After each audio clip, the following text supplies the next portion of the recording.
RKGK, or Rakugaki, is a stylish 3D platformer from Wabi Sabi that puts you in the sneakers of Vala, a graffiti artist and anarchist working with a group of bohemian youths to free Capital City from the clutches of an evil corporation's totalitarian rule.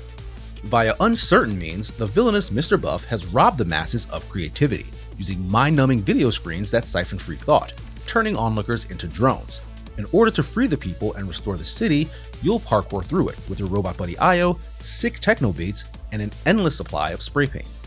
I very much like the colorful, hyperkinetic aesthetic of Rakugaki. Its graffiti designs and motion comic vignettes are fantastic pieces of art, but its plot is underwhelming.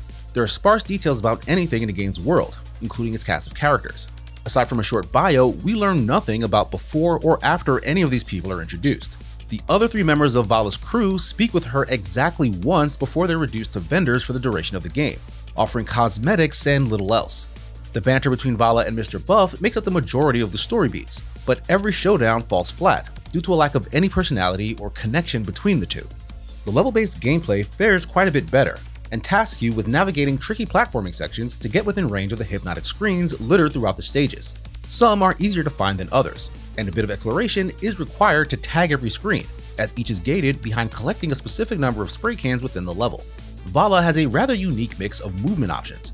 In addition to the classic double jump and air dash, she can slide around by spraying paint at the ground, as well as glide a bit using Io and her paint cans as thrusters.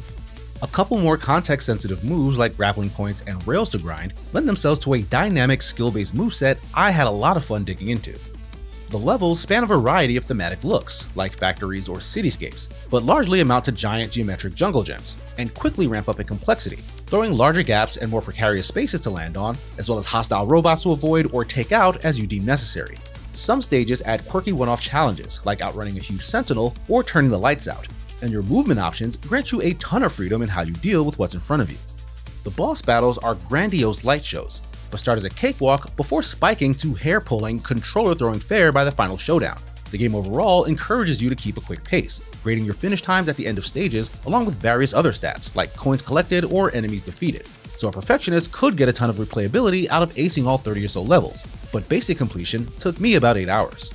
Rakugaki feels like a fresh take on the glory days of PS2 and GameCube era platforming, with refined mechanics and quick hits of level-based gameplay that gives you a rush of adrenaline when you're cruising through obstacles. You can think of it as a mix of Jet Set Radio, Sonic Adventure, and Jak and Daxter.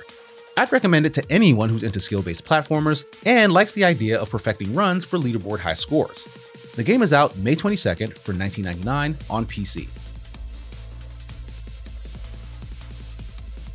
Rakugaki.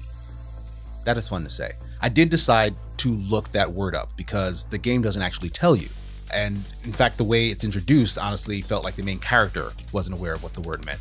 So it is Japanese, and it translates to something close to the word doodle, though it's often used to refer to graffiti, which, duh, of course that's what the game is called. But I felt a little bit of resentment that I had to look that up. Like, is that a good or a bad thing that a game refuses to teach you something about itself, force you to go do the homework yourself? I don't know. Something to think about. Also something to think about, consider joining our Patreon.